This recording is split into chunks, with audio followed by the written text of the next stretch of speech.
शुरू करते हैं अल्लाह के बाबरकत नाम से जो बड़ा मेहरबान और निहायत रहीम वाला है। अस्सलाम वालेकुम मेरे प्यारे नाजरीन, मेरा नाम आयशा है और आज मैं आपके लिए एक ऐसी खौफनाक कहानी लेकर आई हूं जो आपके रोंगटे खड़े कर देगी। ये कहानी है भूतों का जंगल की, जहां 4 दोस्तों ने एडवेंचर के लिए जाना था, लेकिन उनका सामना ऐसी चीजों से हुआ जो उन्होंने कभी सोची भी न थी। तो तैयार हो जाएं, लाइट्स बंद कर लें और कहानी सुनने के लिए कान लगाएं। एक छोटा सा शहर था जिसके करीब एक घना जंगल था। इस जंगल को काला जंगल कहा जाता था। लोगों का ख्याल था कि यह जंगल भूतों से भरा हुआ है। बड़ों ने बच्चों को हमेशा खबरदार किया कि कभी इस जंगल में न जाना, क्योंकि जो भी वहां गया वो वापस नहीं आया। लेकिन शहर के 4 दोस्त अली, फातिमा, जीन और हना बहुत बहादुर थे। वो हमेशा एडवेंचर की तलाश में रहते थे। एक दिन उन्होंने फैसला किया कि वो इस जंगल में जाकर देखेंगे कि आखिर उस में क्या राज है। अली ने अपना बैग उठाया और कहा, चलो आज हम इस जंगल का राज खोलेंगे। फातिमा ने थोड़ा डरते हुए कहा, लेकिन अगर वहां वाकई भूत हुए तो? जीन हंसा और बोला, अरे ये सब अफवाहें हैं, चलो डरना नहीं है। हुना ने अपना कैमरा निकाला और कहा, मैं सब कुछ रिकॉर्ड करूंगी। चारों ने जंगल की तरफ कदम बढ़ा दिए। जंगल के अंदर दाखिल होते ही उन्हें अजीब सी खामोशी ने घेर लिया।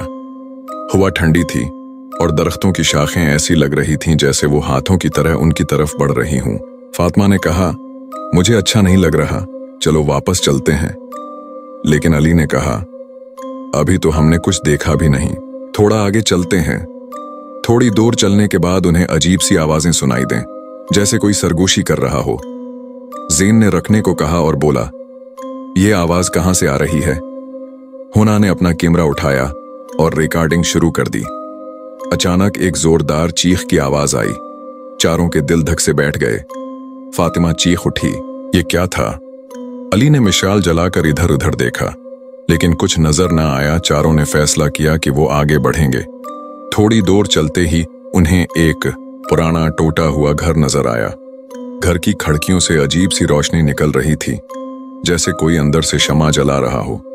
हन्ना ने कहा, शायद कोई यहां रहता हो, चलो अंदर चलते हैं। लेकिन फातिमा ने रोक दिया, नहीं, ये घर खौफनाक लग रहा है।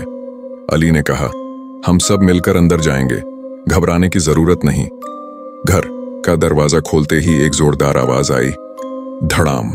दरवाजा खुद ब खुद बंद हो गया। अंदर अंधेरा था, लेकिन कोने में एक शमा जल रही थी। कमरे में पुराने फर्नीचर पर धूल जमी हुई थी और दीवारों पर अजीब सी तस्वीर बनी हुई थी, जिनमें साए जैसे लोग नजर आ रहे थे। अचानक एक आईना उनके सामने आ गया और आईने में उनका अक्स नहीं बल्कि एक खौफनाक चेहरा नजर आया। एक औरत का चेहरा जिसकी आंखें खाली थीं और मुंह से खून बह रहा था।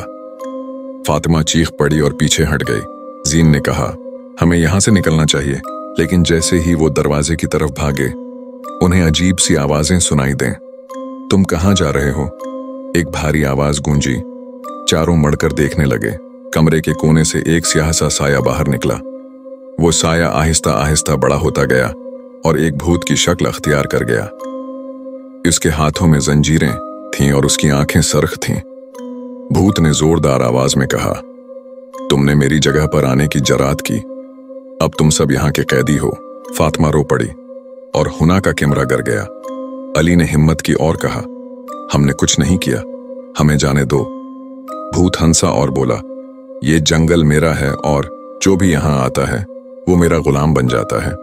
अचानक भूत ने अपनी जंजीरें चारों की तरफ फेंकें। जैन ने फातिमा को धक्का दिया और खुद जंजीर से बच गया, लेकिन जंजीरें अली के पांव से टकरा गईं और वो गिर पड़ा। हिन्ना ने कैमरा उठाया और भागने की कोशिश की, लेकिन दरवाजा बंद था। फातिमा ने दुआ पढ़ना शुरू कर दी। आया अल कुर्सी की तलावत करती हुई वो चीख रही थी। अचानक भूत की आवाज मध्यम हो गई और वो पीछे हटने लगा। जीन ने देखा कि भूत दुआ से कमजोर हो रहा है। उसने फातिमा से कहा, जारी रखो। चारों ने मिलकर दुआ पढ़नी शुरू कर दी। भूत चीखने लगा और आहिस्ता आहिस्ता गायब हो गया। दरवाजा अचानक खुल गया और चारों भागकर बाहर निकले। जंगल में अभी भी अजीब आवाजें आ रही थीं, लेकिन वो रुकने की हिम्मत न कर सके। वो भागते भागते जंगल के बाहर निकल आए। सूरज निकल रहा था और उन्होंने सुकून का सांस लिया। हना ने अपना कैमरा चेक किया, लेकिन सारी रिकॉर्डिंग गायब थी। अली ने कहा, शायद ये सब ख्वाब था, लेकिन हमें दोबारा कभी उस जंगल में नहीं जाना। इखलाकी सबक इस कहानी से हमें यह सबक मिलता है कि हमेशा बड़ों की बात माननी चाहिए और ऐसी जगहों पर नहीं जाना चाहिए जहां खतरा हो। उसके अलावा दुआ की ताकत बहुत बड़ी है, ये हमें हर मुश्किल से बचा सकती है। तो नाजरीन, ये थी हमारी आज की खौफनाक कहानी। अगर आपको ये पसंद आई तो वीडियो को लाइक करें, चैनल सब्सक्राइब करें और बेल आइकन दबाएं ताकि ऐसी ही दिलचस्प कहानियां आप तक पहुंचती रहें। अपनी राय कमेंट्स में जरूर दें और अपना ख्याल रखें। अल्लाह हाफिज।